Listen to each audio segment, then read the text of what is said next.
Shalom. Hari ini saya akan berbicara tentang siapa yang merindukan kedatangan Tuhan Yesus. Angkat tangan. Siapa yang merindukan kedatangan Tuhan Yesus? Lambai-lambaikan tangan. Tidak ada trik, tidak ada jebakan di sini. Mari kita belajar kebenaran firman Tuhan hari ini di dalam Kisah Para Rasul. Kisah Para Rasul yang ketiga, ayatnya yang ke-21. Saya bacakan, Kristus itu harus tinggal di sorga sampai waktu pemulihan segala sesuatu seperti yang difirmankan Allah dengan perantara nabi-nabinya yang kudus di zaman dahulu. Kristus harus tinggal di sorga, kita garis bawahi sampai pemulihan segala sesuatu. Apa yang dimaksud dengan pemulihan segala sesuatu? Sidang jemaat yang dikasihi Tuhan, pada waktu di zaman Kisah Para Rasul, mereka berharap Yesus segera kembali. Pada waktu zaman Kisah Para Rasul, mereka percaya kedatangan Tuhan itu sangatlah tidak lama lagi. Tetapi dari kata-kata sampai waktu pemulihan, ini mengandung kata seperti ini.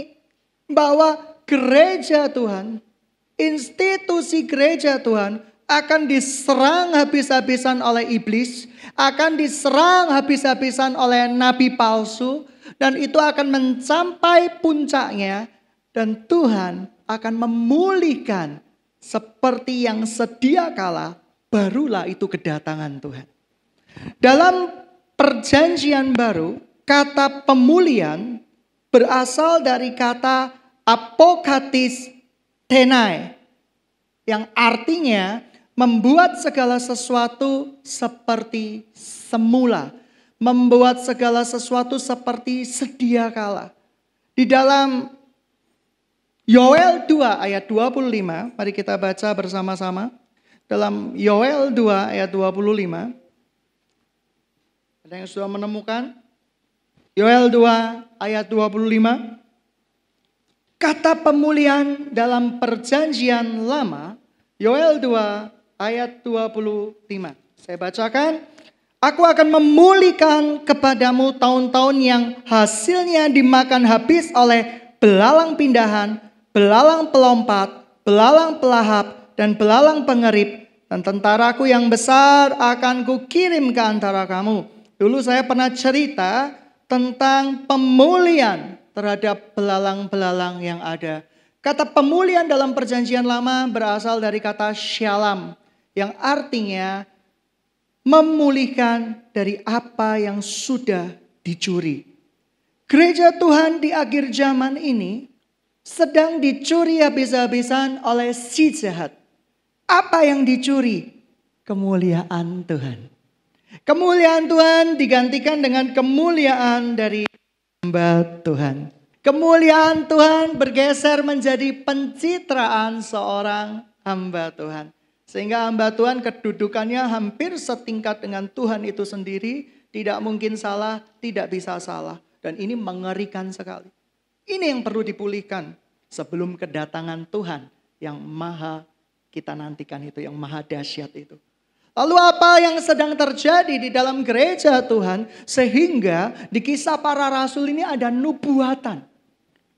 Kristus harus tinggal di surga sampai pemulihan segala sesuatu. Berarti akan dirusak gereja Tuhan itu. Akan dinodai gereja Tuhan tersebut. Akan dibuat berbeda gereja Tuhan tersebut seperti dengan impian Tuhan Yesus yang semula. Kalau kita lihat gereja Tuhan sekarang sedikit memprihatinkan, tidak semua. Begitu banyak hal-hal dunia yang masuk di dalam gereja Tuhan. Motivator-motivator yang selalu mengembangkan sebuah statement bahwa kamu bisa, kamu pasti bisa, kamu harus bisa. Kamu, dan kamu. Aku. Padahal Kristus adalah center di dalam gereja Tuhan. Dan itu akan dirusak terlebih dahulu. Itu memang nubuatan. Lalu yang dirusak itu apa? Jemaatnya juga dirusak. Pola pikir jemaat. Jemaat sekarang memiliki pola pikir yang sangat-sangat berbeda dengan jemaat yang mula-mula. Kalau jemaat yang mula-mula punya pola pikir bahwa Kristus adalah segala-galanya. Uang yang kumiliki, harta yang kumiliki, ku persembahkan untuk pekerjaan Tuhan. Tapi kalau jemaat yang sudah dirusak oleh iblis berbeda. Yesus, aku mau sembah Yesus, Yesus kasih aku berapa? Kamu Yesus ini pedagang. Kita jadikan Yesus itu pedagang. Tuhan, aku mau sembah Engkau. Sembuhkan aku dulu. Tuhan, aku mau memuji, memuliakan namamu. Asal apa? Asal obati aku dulu Tuhan. Aku mau Tuhan mengikuti Engkau sebagai Tuhan dan Juru Selamatku. Asal apa? Kartu kreditku, hutangnya yang sudah miliatan itu, tolong ditutup Tuhan. Tolong ditutup. Ini mengerikan sekali. Gereja ini menjadi salah satu yang dirindukan Tuhan untuk mengambil sebuah kerinduan Tuhan akan pemulihan segala sesuatu itu. Saya rindu tempat ini dipulihkan segala sesuatunya. Saya rindu tempat ini menjadi role model kedatangan Tuhan Yesus kedua kalinya kelak. Lalu apa yang dirusak lagi di dalam gereja Tuhan? Yang pertama, tidak menjadikan Yesus sebagai center lagi, tetapi organisasi atau hamba Tuhan atau kelompok-kelompok tertentu menjadi center. Ini sudah dinubuatkan di Kisah Para Rasul. Akan dicuri, akan dirusak, tetapi akan dipulihkan oleh Tuhan sampai waktunya tiba. Nah, sidang jemaat yang dikasihi Tuhan, apalagi yang dirusak oleh iblis di gereja Tuhan? Yang pertama, tidak menjadikan Yesus sebagai center. Yang kedua itu pengajarannya. Saya heran hari-hari ini ketika saya belajar kitab Injil, Yesus waktu masih hidup, dia tidak pernah mengajar kepada pelacur perempuan Samaria seperti ini. Tidak tahukah engkau, kitab Musa berasal dari bahasa Yunani dan Ibrani titik-titik. Artinya titik-titik. Oleh karena itu kamu harus titik-titik. Tidak pernah saya membaca itu. Tetapi Yesus membagi hidup, membagi kesaksian yang ada di dalam dirinya menjadi kesaksian yang hidup. Sehingga orang yang melihat dia menjadi percaya bahwa Yesus itu anak Tuhan. Tapi beda jemaat masa kini. Mencari persoalan yang disoal-soalkan. Oh tidak seperti itu, artinya seperti ini. Oh tidak seperti itu, mujizat itu sudah hilang di zaman Kisah Para Rasul. Sampai Alkitab itu sudah selesai ditulis, nggak ada lagi mujizat. Oh yang benar itu mujizat masih ada. Gereja Tuhan mempersibukkan dengan hal-hal yang tidak penting. Tapi esensi daripada firman Tuhan, yaitu kasih dan pemberitaan Injil tidak dibagikan. Oleh karena itu gereja Tuhan sedang rusak hari-hari ini. Dirusak dari segi pengajaran. Hamba Tuhan sedang sharing firman Tuhan. Tidak menegurnya empat mata.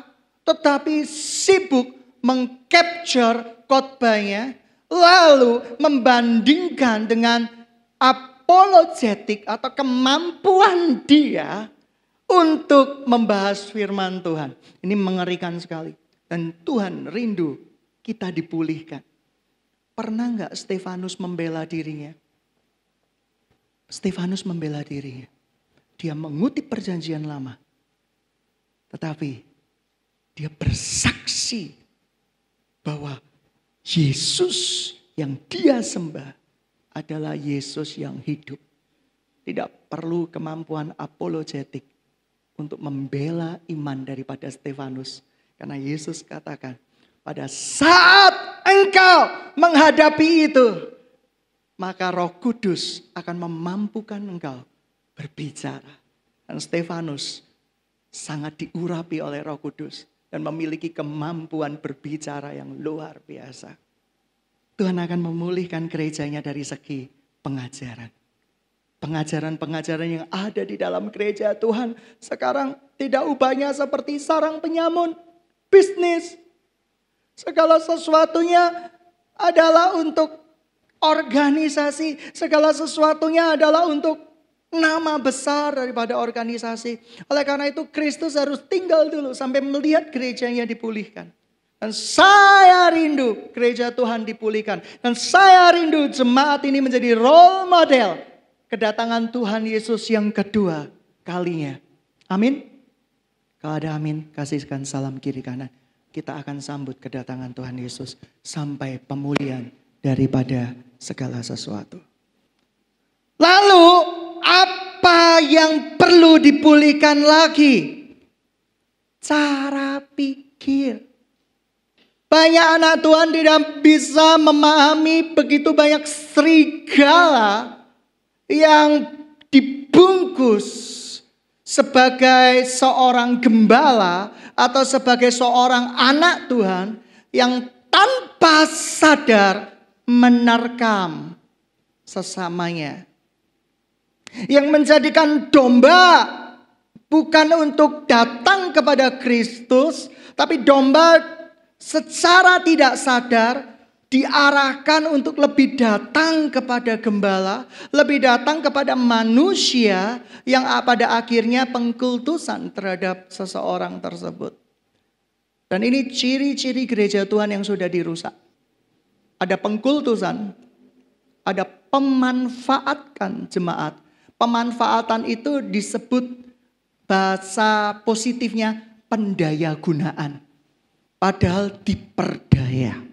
Beda. Pendaya gunaan dengan diperdaya itu beda banget. Lalu apa lagi yang perlu dipulihkan di dalam gereja Tuhan? Saya menemukan begitu banyak gereja Tuhan, termasuk jemaat-jemaat, termasuk gembala yang ada di dalamnya, mengalami yang namanya sakit mental. Tahu nggak sakit mental itu apa? Sakit mental itu seperti ini. Beberapa tahun yang lalu, ada seorang anak laki-laki, sudah tidak menjadi di tempat ini. Oleh karena itu saya bisa sharing, saya bisa cerita, saya sangat menghormati privasi Anda. Dia selalu sharing seperti ini. Kau, saya ini punya dosa A. Saya ini punya dosa B. Gini teman-teman, tidak ada yang salah dengan sharing. Tapi dia ceritanya seperti ini. Sebelum datang ke saya, dia cerita, ini dia seorang laki-laki, dia cerita ke anak-anak perempuan. Oh, aku kemarin malam di kamar kosku habis masturbasi. Buka celana, didetilkan dosanya. Ada nggak dosa yang ceritanya didetilkan model kayak gitu? Nggak ada. Ini dan dia mendapat kepuasan seksual ketika dia bercerita kepada lawan jenisnya. Mengerikan enggak? Dia bisa mengalami kepuasan yang dia sendiri tidak mengerti. Oleh karena itu dia obral dosanya. Ada ayat tertulis, hendaklah kamu saling mengaku dosamu maka aku akan sembuh. Tapi dia tidak pernah mau mengaku kepada sesama jenis. Launya sama lawan jenis. Tahu nggak motivasi iblis? Iblis rindu si lawan jenis ini rusak pikirannya. Orang Kristen, permasalahan terbesarnya adalah menerapkan kasih itu salah kaprah. Jadi ada petobat baru. Oh kasih, gembalanya nggak kasihan. Dilayani luar biasa petobat baru ini. Kamu mau sharing apa?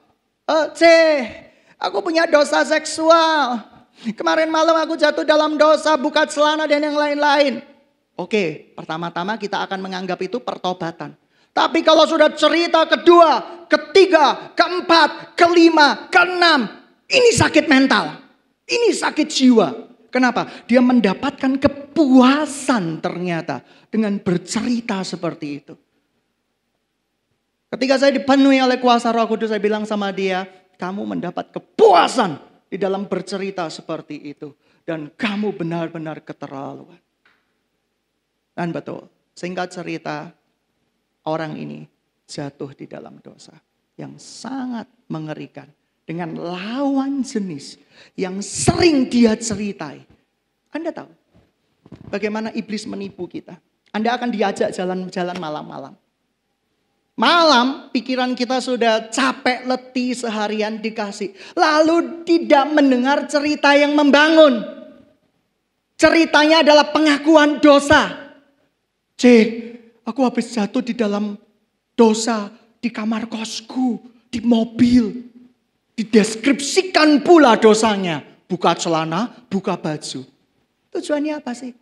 Lama-lama si kakak rohani ini ketika mendengar cerita tentang dosa itu menjadi begitu terbiasa di dalam pikirannya. Yang tadinya dia anggap tabu karena diceritakan setiap hari, setiap waktu. Akhirnya menjadi terbiasa dengan dosa itu. Dan akhirnya tinggal tidak tunggu lama lagi. Kakak rohani ini bisa saja jatuh di dalam dosa yang serupa dengan orang yang sakit mental ini. Saya tidak pernah menemukan ayatnya di dalam Alkitab. Orang yang meminta kesembuhan, meminta pemulihan, mengumbar cerita tentang dosa di mana saja dan kapan saja. Ketika saya berbuat dosa, saya malu saya berbuat dosa. Saya tidak akan ceritakan dosa saya kemana-mana. Anda mengerti? Di gereja Tuhan ada yang namanya seksual bios. Jadi gini, dia merasa dipuaskan ketika dia berbicara hal-hal seksual dalam bungkus pengakuan dosa. Bisa paham cerita saya? Dan itu terjadi. Itu terjadi. Gereja Tuhan harus waspada. Karena ini jenis sakit mental. Yang dimana dia butuh Yesus, butuh pemulihan, dan butuh Roh Kudus untuk mengubah hidupnya. Yesus mencintai orang Farisi enggak? Mencintai juga. Tapi benci enggak dengan pola pikir orang Farisi? Benci banget.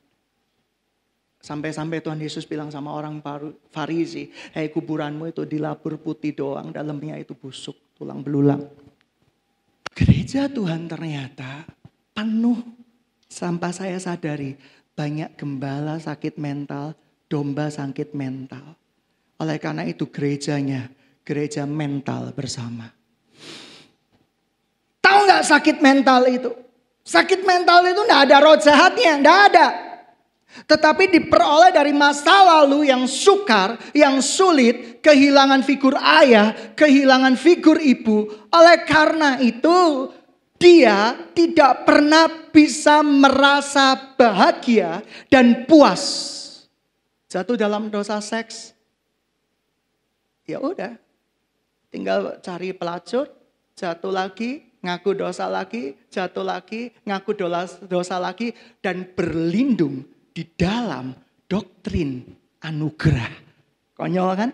Doktrin anugerah dipakai untuk covering dosanya. Oh, Yesus akan mengampuni aku. Gak apa-apa, gak apa-apa. Saya percaya itu termasuk orang-orang yang Tuhan katakan di akhir zaman. Nyahlah engkau semua pembuat kejahatan. Aku tidak pernah kenal dengan engkau. Bahasa aslinya, aku tidak pernah intim dengan engkau. Kau tidak pernah ngerti rencanaku. Dan aku tidak pernah mengerti hatimu. Pergi engkau pembuat kejahatan. Saya takut kalau kita sudah melayani Tuhan. Ya, lambai-lambaikan tangan ketika Tuhan Yesus datang kedua kalinya di awan-awan kemuliaan. Entah pakai jubah, pakai blue jeans. Saya nggak peduli gitu ya. Entah pakai pakai atribut dari gudang kostum. Saya nggak peduli. Pokoknya Tuhan Yesus datang ke muka bumi ini. Amin. Nah, ketika Tuhan Yesus datang dengan muka bumi ini, kita berlari menyambut kedatangan Tuhan Yesus. Seperti adegan film ya di slow motion. Tuhan Yesus gitu ya. Tiba-tiba di hadapan Tuhan Yesus. Kamu sopo? Nah, Tuhan Yesus versi Jawa. Kowe sopo, Nduk? Loh, jaremu aku anakmu Tuhan. Anakmu, anaknya sopo kowe iku? Ya kan? Anaknya sopo? Gak kenal aku baik kamu. Malaikat. Ya kalau di dalam bahasa kerennya sekarang itu security, satpam. Ambil. Ya kan? Dipegangi anaknya. Yesus I love you. Dipegangin sama malaikatnya. Udah pergi kamu. Yesus katanya gak kenal sama kamu. Genocide artinya gini loh. Dia gak pernah intim. Tidak pernah melakukan yang namanya sebuah keintiman dengan Tuhan. Sidang jemaat yang dikasihi Tuhan, sakit mental melanda anak-anak Tuhan. Anak-anak Tuhan harus dipulihkan dari sakit mental. Sakit mental yang gak pernah bisa bahagia. Saya pernah bertemu dengan seorang yang saya layani. Saya mengkonseling bukan hanya jemaat di sini, jemaat di luar. Saya ambil contoh jemaat di luar. Ada seorang ibu yang mengaku tidak pernah bisa bahagia. Anak cowoknya nikah. Kalau anak cowokku nikah, aku akan bahagia. Tante udah bahagia sekarang. Enggak bahagia. Anakku belum punya rumah. Diberkati rumah. Rumahnya kok kecil. Diberkati lebih gede lagi. Belum ada mobil. Tante ini sakit-sakitan. Tante ini butuh mobil untuk nganterin. Punya 2 mobil. Gak bahagia. Kalau Tuhan marah. Tante itu dijongkrakno ke neraka. Loh iya. Gak bisa bahagia. Gak bisa happy. Gak bisa mengucap syukur. Selalu ada alasan untuk tidak bersyukur. Gila gak? Emang setengah gila. Tapi itu yang terjadi. Begitu banyak ketika saya layani konseling. Ada seseorang yang datang sama saya. Sekarang kamu gimana? Oh terima kasih kok. Aku sekarang melayani Tuhan di pulau-pulau terpencil. Oh aku ada kerinduan yang besar supaya nama Tuhan dipermuliakan. Oh terharu hati saya. Menangis hati saya. Tuhan enak ya dia ya bisa kau pakai luar biasa kayak gitu. Tapi kalau dengerin cerita tante-tante yang 10 tahun begitu. Ya kan sampai sekarang 12 tahun sama kondisinya. Malah lebih parah. Ceritanya sama. Dari 12 tahun yang lalu. Dengan 3 bulan yang lalu. Tahu gak ceritanya apa? Tante sakit hati. Loh tante bukannya sudah saya doakan 12 tahun yang lalu. Sakit hati tante. Sama siapa? Sama saudara tante. Loh, emangnya saudara tante kenapa? Kenapa saudara tante lebih cantik? Ya gak tahu tante gitu ya seperti itu. Ya kan? Kenapa tante tidak cantik? Ya memang sih tante ini suka makan. Saudaranya gak suka makan. Ya pasti ada perbedaan lah. Inputnya beda gitu ya. Kenapa saudara itu makan babi gak kolesterol? Tante baru makan kangkung. Kolesterol. Kangkung 1 truk. Nah, gitu ya seperti itu. Waduh, selalu ada alasan mencela, selalu ada alasan untuk tidak bersyukur. Tapi seorang gembala harus tampak cool kan? Amin. Shalom tante. Haleluya tante. Puji Tuhan tante. Di belakang saya ini sudah ada api-api yang tidak terlihat gitu ya seperti itu. Ya saya mau menggunakan satu ayat gak boleh lah. Itu kasih gak boleh. Saya menggunakan ayat lebih baik orang ini diserahkan pada iblis. Supaya jiwanya diselamatkan pada hari kedatangan Tuhan kelak. Gak mungkin seperti itu. Tapi saya begitu banyak orang yang menyedihkan hidupnya. Gak bisa bersyukur. Selalu ada alasan untuk mengeluh. Marah. Nangis. Ini mengerikan sekali. Kasihan. Dan saya pernah menemukan lagi di dalam pelayanan, bukan menemukan lagi, banyak. Ada orang yang gak pernah bisa disakiti. Sekarang saya mau tanya sih. Seluruh hidupmu pernah nyakiti orang gak? Yang pernah angkat tangan. Yang pernah angkat tangan. Saya sering nyakitin orang. Tapi begitu si bapak ini disentuh, disakiti, emosinya meledak-ledak. Piring diterbangkan. atlet lempar lembing dia gitu ya. Kursi dibanting. Ya kan seperti itu.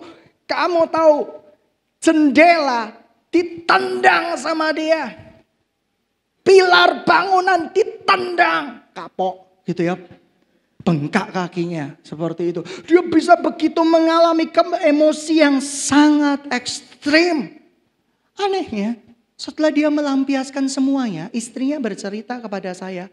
Semuanya seperti sedia kala. Tenang, penuh kasih kembali. Wong edan. Minggu melayani sebagai diaken. Melayani sebagai pelayan Tuhan. Shalom. Yesus mengasihimu. Dan itu terjadi sakit mental. Susah bahagia. Ya, ciri-ciri sakit mental. Susah bahagia. Tidak ada satupun yang bisa membahagiakan kita termasuk Tuhan.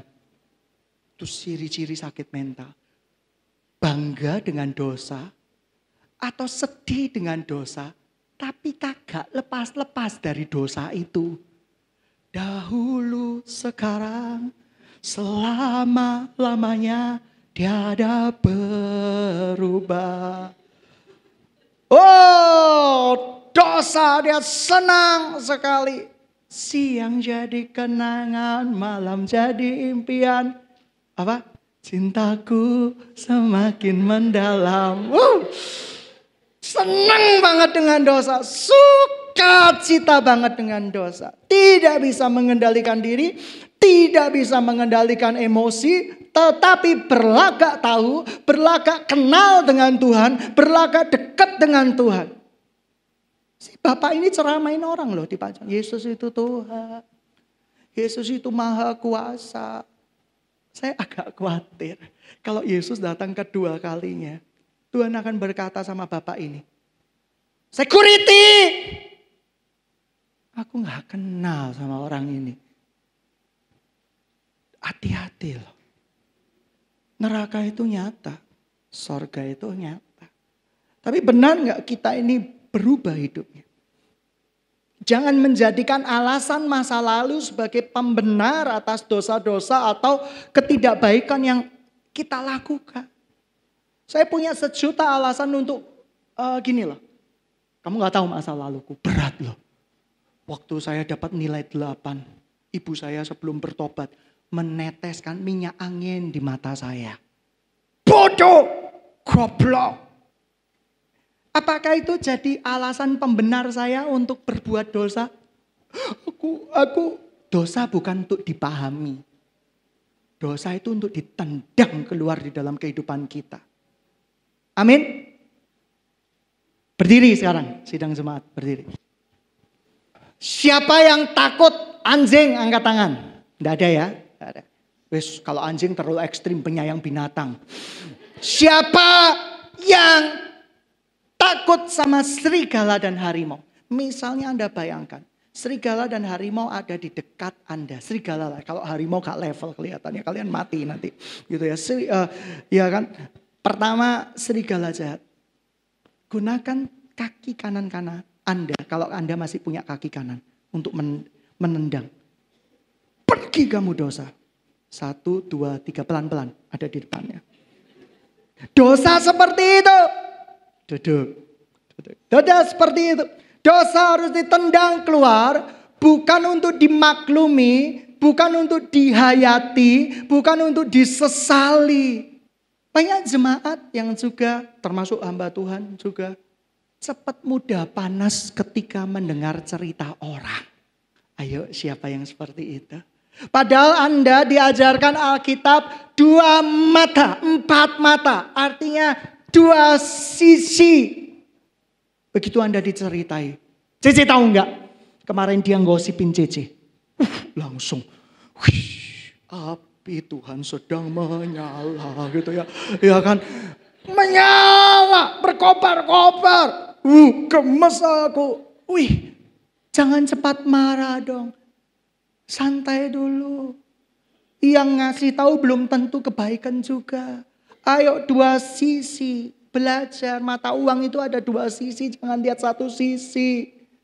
Sudah lihat satu sisi mengobarkan. Oleh karena itu, kamu tahu gereja Tuhan di akhir zaman ini dirusak oleh hoax. Dan siapa follower hoax terbanyak? Saya sungkan, nanti takut dikeroyok. Wanita. Begitu ada, saya ini sudah respon. Begitu ada chat. Ada rumah makan di titik gratis. Ibu-ibu kalau matanya gratis itu sudah hijau. Send to many langsung. Cepet. Wah gitu ya. Lebih cepat daripada bayangan itu sendiri. Cepat sekali. Dan akhirnya apa yang terjadi? Hoax mulai. Saya sering kali dikirimin seperti itu. Saya diam dulu. Oh begitu. Kalau dulu saya terprovokasi. Tapi saya harus bertambah di dalam pengenalan akan Tuhan. Tuhan berkata, Daniel jangan begitu, baca dulu. Saya baca, saya tunggu 1 hari, 2 hari. Unas dihapus. Langsung saya di-share ibu-ibu. Unas dihapus. Gitu ya, seperti itu. Terus tiba-tiba diralat. Pak, katanya masih dikaji. Lah ya toh ibu-ibu. Dipelajari dulu, diresapi dulu. Saya seakan-akan dibuat melayang-layang terus dibanting. Jadinya malah curhat kan. Gitu ya. Nah sidang jemaat yang dikasih Tuhan itulah yang terjadi. Itu bukan sakit mental. Tapi sakit perilaku. Nah banyak orang yang sakit mental. Forum pembahasan Alkitab. Lucu kan. Yang dibahas apa? Alkitab. Yang dibahas apa? Yesus. Buka forum. Bahasa Ibrani, bahasa Yunani. Mungkin dia hafal semua. Bahasa Meksiko, bahasa Mandarin dia hafal semua. Pertanyaan saya gampang kok. Kamu doa tiap malam jujur di hadapan Tuhan? Enggak. Kamu kenal Yesus apa? Enggak kenal. Gitu ngajar. Lebih baik batu kilangan. Dirangkulkan di lehermu, dilempar. Loh orang-orang sakit mental, followernya lebih cepat daripada orang-orang yang tidak sakit mental. Kenapa? Orang yang sakit mental itu, dia punya daya tarik tersembunyi. Kenapa? Seakan-akan bisa memahami perasaan orang lain, seakan-akan bisa mengajak orang lain untuk memahami kondisi dosanya. Dosa untuk dipahami atau untuk ditendang? Dosa untuk dipahami atau untuk ditendang? Tendangnya kok gitu? Dosa untuk dipahami atau ditendang? Amin, ditendang. Pahami aku. Aku tersiksa loh. Mantan-mantan sakit jiwa termasuk saya. Katakan yang sudah pulih, katakan kepada mantanmu, jangan pernah kembali lagi di dalam hidupmu. Mantan itu yaitu iblis jahat, iblis sakit mental akan menemui kita pada saat yang tepat. Dia paham. Ada seorang ayah, ada seorang ibu pukul anaknya. Plak. Tahu gak mama capek? Tahu gak mama lelah? Sama anak umur 2 tahun. Wong edan. Anak 2 tahun belum berkembang logikanya. Bicarakan bisa baik-baik. Tahu gak nonton TV itu bahaya buat kamu? Kita ngomong sama anak usia 2 tahun. Dan itu yang terjadi. Ketika anaknya nangis. Minta susu. Tahu gak susu mahal? Wong edan. Gitu ya. Lo yang gak tahu susu mahal. Kamu pikir anakmu IQ-nya 200 sekian apa sehingga waktu usia 2 tahun mengerti semuanya. Yang konyolnya. Ada orang curhat sama anaknya yang usia 2-3 tahun. Papamu gak pulang-pulang. Anaknya senyum. Gitu ya, seperti itu ya. Papamu jahat gitu ya. Ya. nanti besok gede sayangnya sama mama aja ya. Guyu gitu ya. Oleh karena itu besok masa depannya kalau anakmu guyu tanpa alasan yang jelas, dosanya dari kamu. Loh ini pemulihan loh. Saya khotbah seperti ini butuh Tuhan. Nanti pas saya khotbah seperti ini pada kabur semua, peduli amat gitu ya. Tugas saya selesai gitu ya, seperti itu. Tugas gembala akan selesai kalau tidak ada yang digembalakan lagi. Ya amin, saya tak pesiar jalan-jalan, haleluya. Kebenaran biarkan memerdekakan kita semua. Loh ini sakit mental yang ada. Ada yang wanita-wanita sakit mental, pria-pria sakit mental. Wanita-wanita sakit mental tuh kayak gini, ketakutan berlebihan. Doa minta jodoh. Ada orang chat. Shalom, selamat malam. Boleh kenalan, modus. Ini modus gitu ya, seperti itu. Ada yang ekstrim langsung di chat. Kamu modus ya? Ada yang cowok melongo sharing sama saya. Kok kan memang saya restui gitu ya. Lah iya gini loh nak gitu ya. Di tempat lain, beneran di tempat lain. Kamu kalau seneng sama seseorang itu, ya udahlah chat dulu, pendekatan dulu. Mau nggak di tempat dia seperti ada komsel, mau boleh nggak datang ke komsel? Kalau nggak salah 2 bulan yang lalu dia cerita sama saya. Dia bersaksi yang luar biasa. Gimana nak hasilnya, saran saya. Langsung dia cuma tulis 1 kata, modus. Nah saya bingung, modus. Dikit-dikit modus. Saya sampai bingung, loh kamu yakin kamu udah? Saya cuma bilang baik-baik loh kok beneran demi Tuhan. Saya dikatakan modus. Ya ampun Tuhan. Saya cewek jangan gitu dong. Terima dulu. Ya kan. Kamu tidak akan jadi petugas Pertamina. Kalau melakukan ini senyum, sapa dan salam.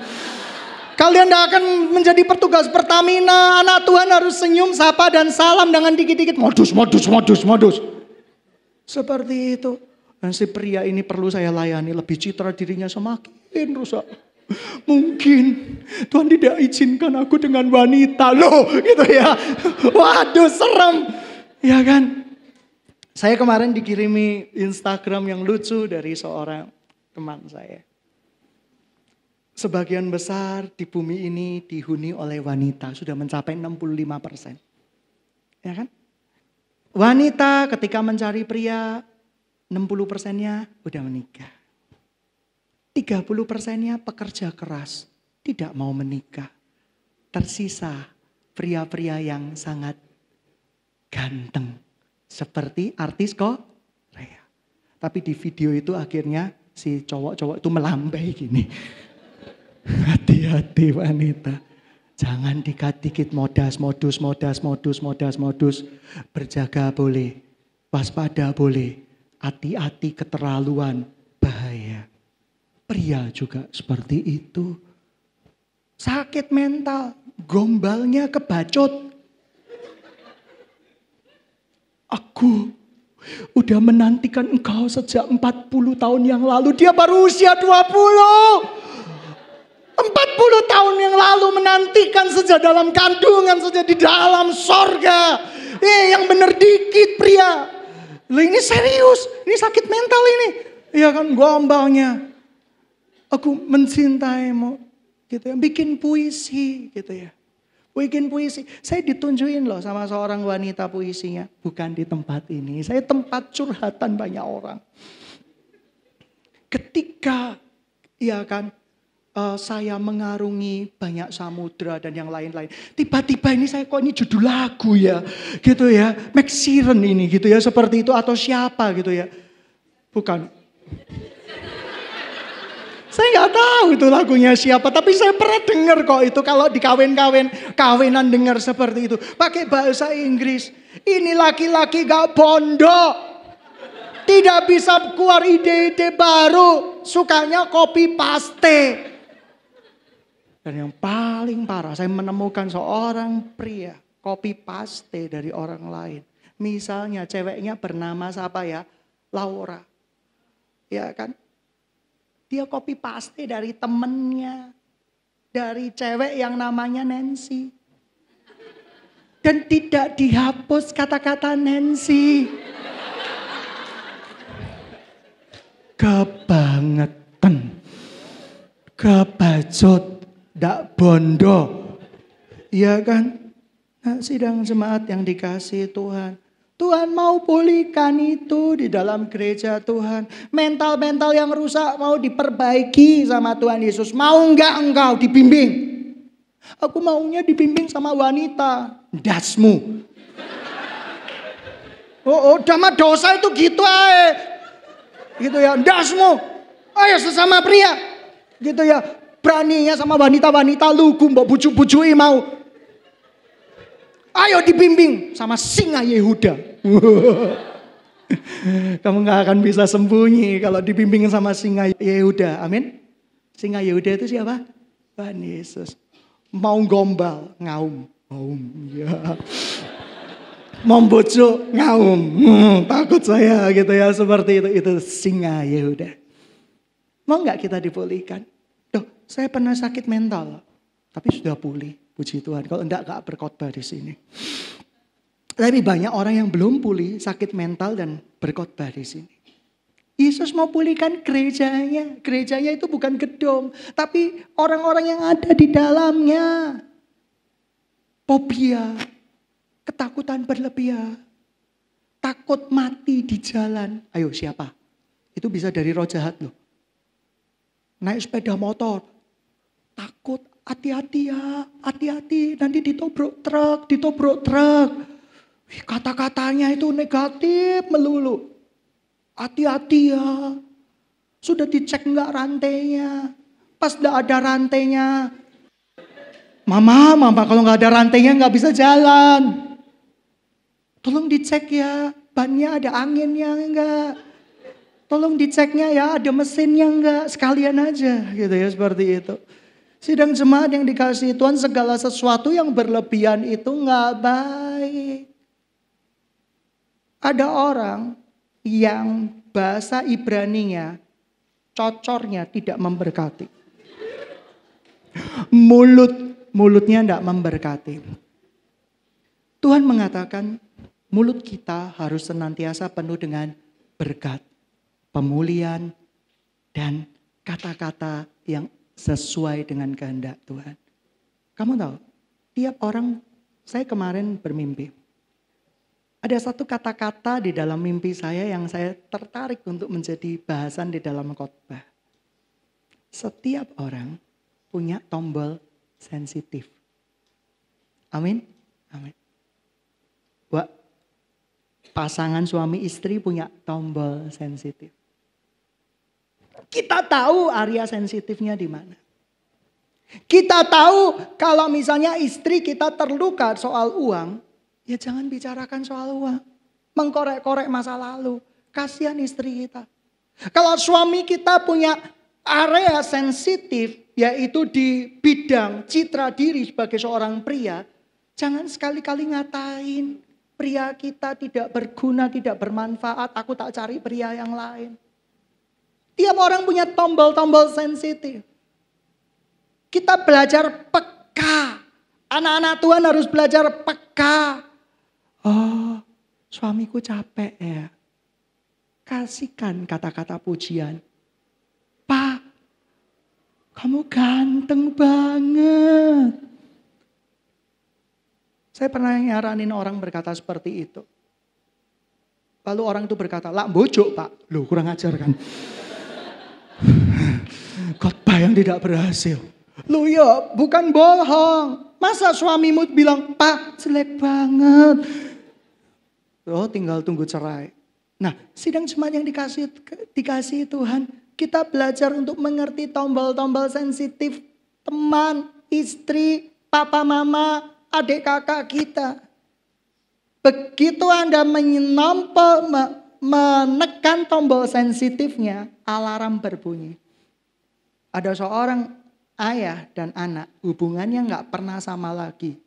Ketika seorang anak berkata, "Pa, kamu itu tidak bisa menjadi seorang papa." Sejak saat itu dia tidak pernah kontak lagi sama anaknya. Dia di pulau yang jauh. Ada seorang ayah yang mengatai anaknya seperti ini. "Kamu, mohon maaf ya, kamu iblis." Setiap Sinja pasti pulang anaknya. Tapi dia cerita sama saya. Sejak saat itu Pak Pendeta, hubungan saya tidak pernah sama lagi sama ayah saya. Hati-hati congornya. Tuhan kasih 2 telinga untuk dengar. Jangan emosi bawaannya. Saya lihat aja, sekarang saya belajar kok. Saya belajar.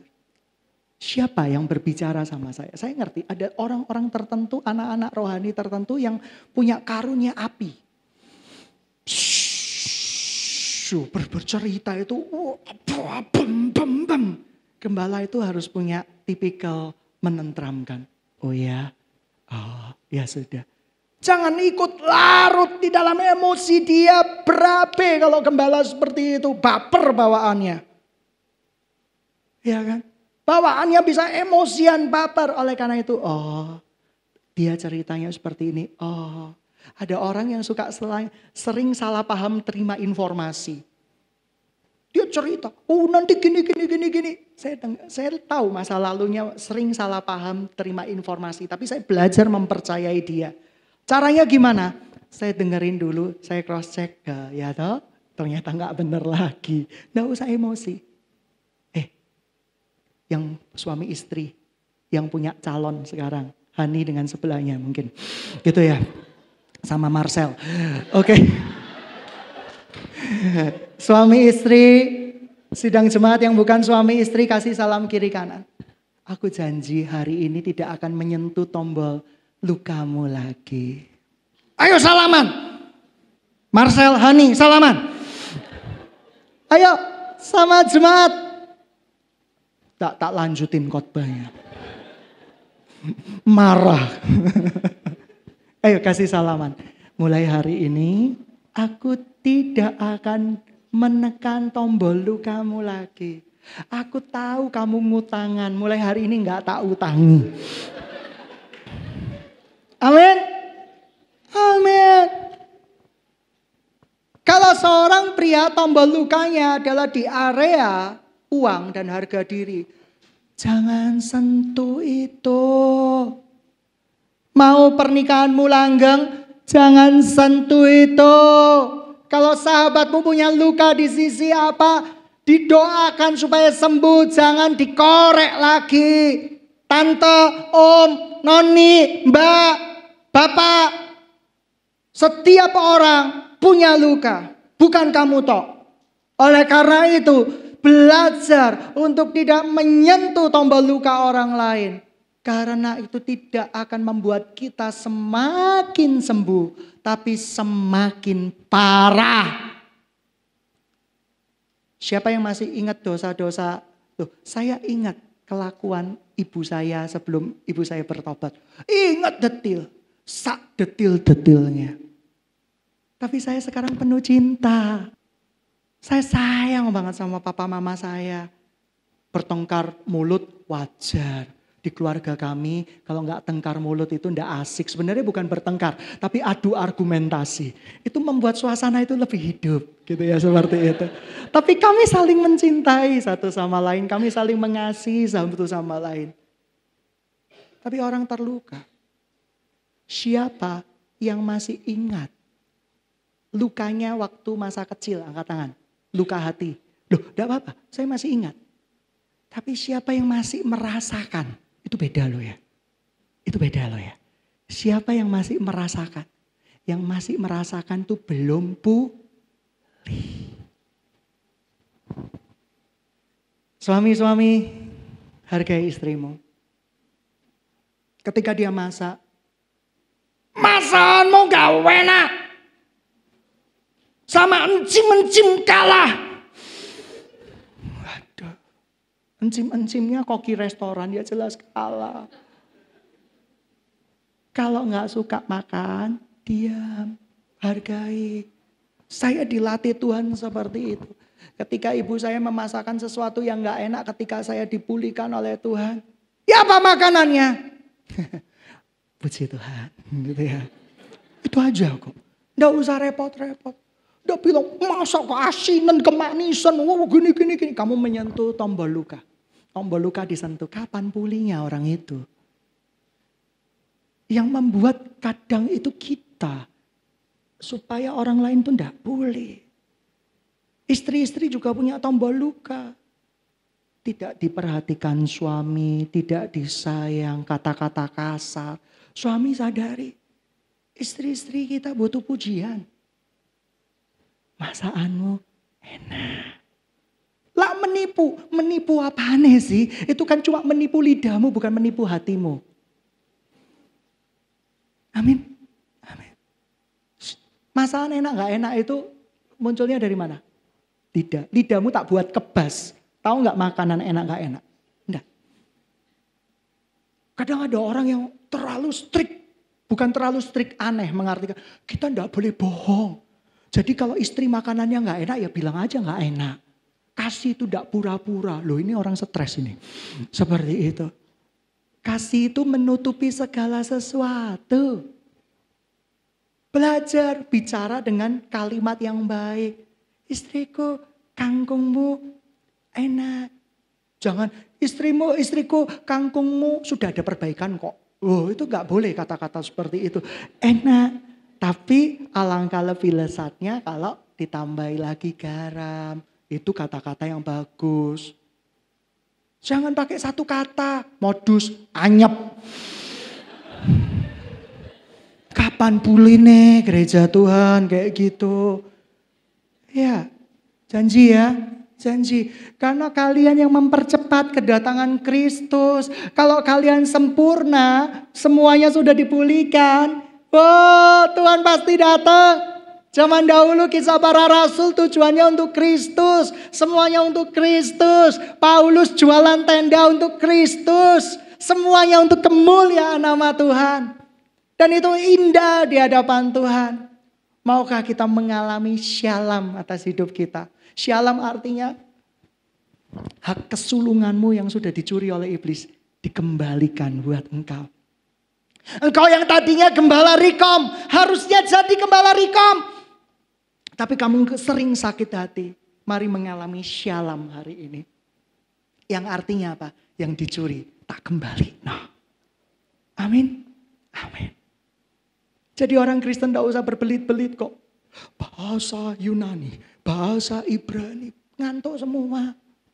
Yesus gak pernah seperti itu sama murid-muridnya. Memang dia mengajar di bait Allah tiap-tiap hari Sabat.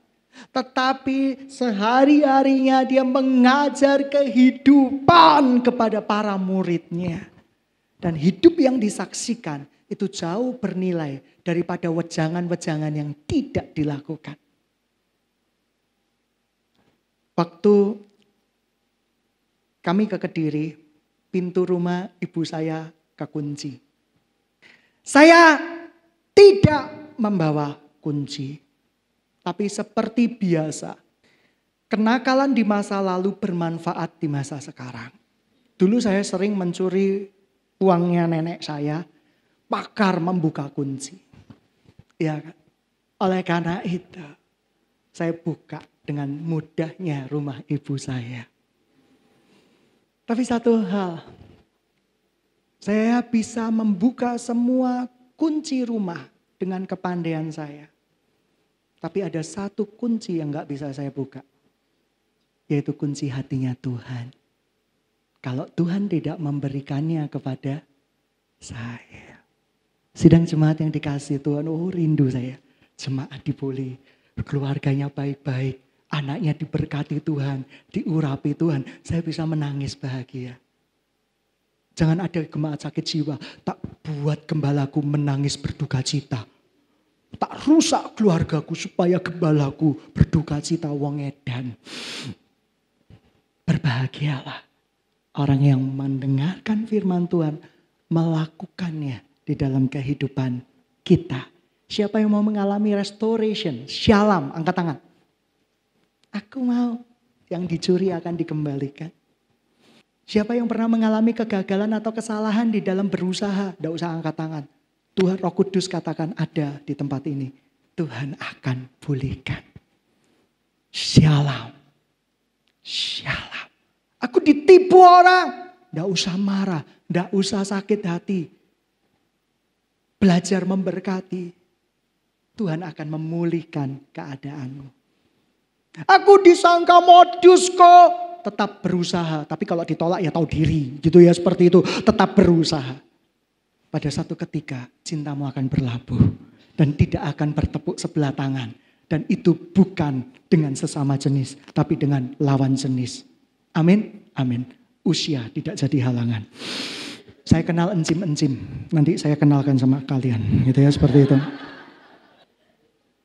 Sidang jemaat yang dikasihi Tuhan yang terakhir. Ya, tadi saya ceritakan tentang restorasi, pemulihan. Yesus harus tinggal di surga untuk pemulihan segala sesuatu. Arti restorasi di perjanjian lama, perjanjian baru. Mengapa gereja Tuhan harus direstorasi? Apa yang harus direstorasi? Jemaatnya dulu. Sama gembalanya harus mengalami restoration. Gembalanya harus menceritakan firman yang benar. Tidak memeras dombanya untuk kepentingan pribadi.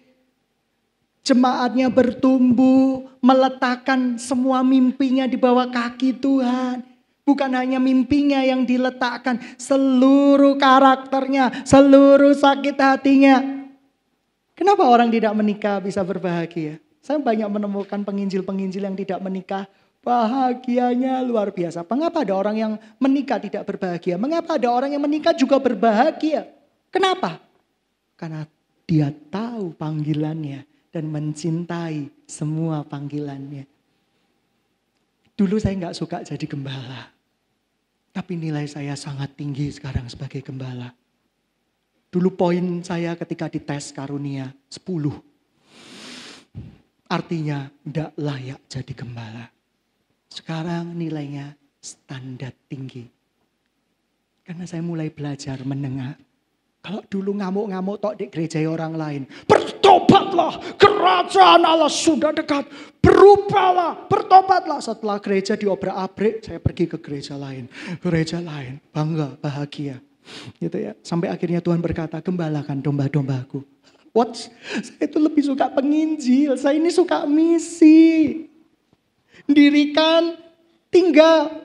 Dirikan, tinggal. Ini disuruh stay. Sitting on the seat. Menyiksa.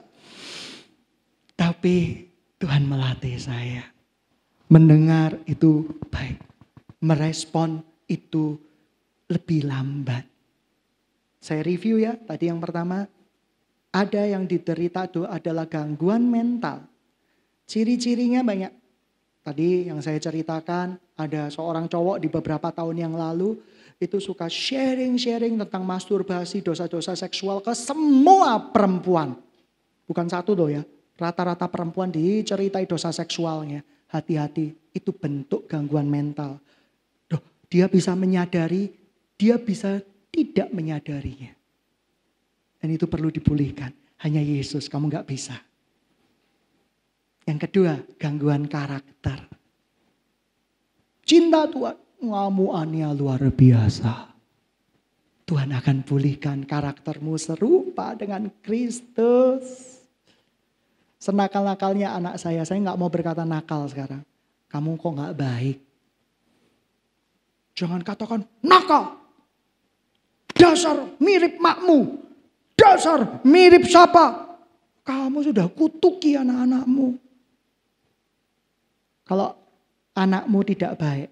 Datang kepadamu, berkati dia. Nah, kamu dicintai Tuhan. Tuhan berkata, engkau bangsa yang terpilih, imamat yang rajani. Katanya gereja ini, kamu rasuli, rahmani, dan rajani. Kamu betul-betul dicintai Tuhan, walaupun 2 tahun melongo gak apa-apa. Tapi hidupnya ditanamkan fondasi yang benar akan kebenaran firman Tuhan. Saya pernah salah mendidik. Tetapi bukan menyesali yang salah. Tetapi memperbaiki apa yang rusak. Itu yang Tuhan rindukan. Siapa yang gak pernah buat salah? Semua orang pernah buat salah. Amin. Amin. Shalom hari ini. Tujuanmu yang rusak, menyimpang, diperbaiki Tuhan. Luar biasa. Dahsyat. Banyak orang yang berkata mujizat gak pernah terjadi. Saya kasih tahu mujizat masih terjadi sampai sekarang. Kadang saya lihat cara kerja Tuhan itu mengharukan sekali. Dulu kalau nyembuhin orang di ruang doa, doain dengan 1-2 saksi, doain sembuh. Tapi begitu orang itu sembuh, diceritain gak percaya. Trik ini, sulap ini, sihir ini. Oh, sihir mbahmu apa? Akhirnya sekarang penginjilan di ruang terbuka saja. Yang bisa dilihat oleh banyak orang. Bahwa Yesus punya kuasa. Tidak berubah sekarang sampai selama-lamanya. Amin. Amin. Yoel berkata, teruna-terunaku akan mendapat mimpi dan penglihatan. Tadinya mimpi dari sakit mental kita. Sakit ketakutan kita. Tuhan gantikan mimpi dari dia. Penglihatan dari dia. Amin. Tahun depan. Tahun revival. Revival buat keluargamu. Revival buat hidupmu. Revival buat gereja ini. Ingat yang terakhir. Sidang jemaat dikasih Tuhan. Pelayan Tuhan bisa maju ke depan untuk perjamuan kudus. Pemain musik bisa maju ke depan. Yang terakhir saya mau kasih tahu. Gereja ini dipakai Tuhan menjadi salah satu role model untuk kedatangan Tuhan Yesus kedua kalinya. Gereja yang dimurnikan, gereja yang direstorasi, gereja yang dibenarkan, dan gereja yang diangkat oleh Tuhan Yesus. Sadarkan teman-temanmu yang sesat. Ikut pengajaran sesat walaupun dalam bentuk gereja, sadarkan. Duh, aku mencuri domba. Kita tidak mencuri domba kalau saya kasih tahu ya pada sidang jemaat. Kalau ada sebuah gereja yang gak mengakui Yesus sebagai Tuhan. Kalian ajak ke tempat ini, kalian tidak mencuri domba. Kalian sudah mencuri dia di kerajaan neraka untuk dimasukkan di dalam kerajaan surga. Untuk mendapat pengajaran yang benar di hadapan Tuhan. Yang kedua, jikalau gereja itu ke kultus individu, sidang jemaat akan masuk di dalam jebakan Yesus palsu. Hati-hati, kita perlu selamatkan jiwa-jiwa yang seperti itu. Mereka tidak tahu yang mereka perbuat. Siapa yang mau mengalami restorasi, bangkit berdiri bersama-sama. Shalom.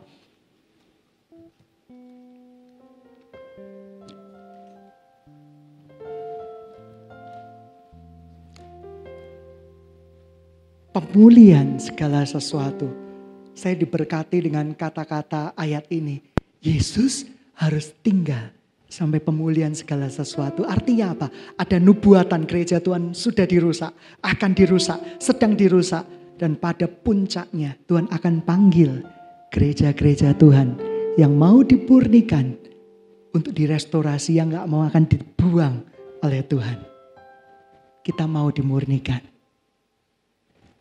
Mari kita tundukkan kepala kita. Apokates tenai. Apokates tenai. Dibentuk seperti yang seharusnya. Kita dilahirkan dibentuk untuk tujuan yang seharusnya. Tujuan yang semula. Adik-adik yang dikasihi Tuhan, Bapak Ibu yang dikasihi Tuhan. Mari kita menjadi serupa dengan Kristus. Kalau Anda sedang dendam, marah, cepat keluarkan amarah itu. Tuhan tidak suka. Tuhan tidak suka tubuh bait kita, bait suci Tuhan diisi dengan dendam, amarah, luka. Tuhan mau balut semuanya yang ada di dalam kita. Sidang jemaat yang dikasihi Tuhan, gunakan kata-kata untuk memberkati. Lihat, satu kata, dua kata bisa merusak sebuah persaudaraan. Satu kata, dua kata bisa merusak hubungan ayah dan anak. Satu kata, dua kata bisa merusak hubungan antara gembala rohani dengan anak rohaninya. Hati-hati dengan kata-katamu. Berjagalah di mulut bibirmu, kata Tuhan kepada Ayub. Sebelum kau mengatakan sesuatu, berjagalah di mulut bibirmu. Berikan syarat di matamu supaya engkau tidak berdosa. Terima kasih Tuhan. Restoration. Engkau akan tiba di bumi ini melihat gereja ini mengalami pemulihan dan menjadi role model, main model dari gereja yang kau rindukan di akhir zaman ini. Mari kita angkat tangan bersama-sama. Pada hari-hari yang terakhir, teruna-terunaku, anak-anakku akan mendapat mimpi dan penglihatan. Siapa bilang mimpi dan penglihatan tidak ada hari-hari ini? Masih berlaku, masih ada. Tetapi diperoleh dari hati yang rindu akan Tuhan. Tuhan akan pulihkan hidupmu. Tuhan akan restorasi hidupmu.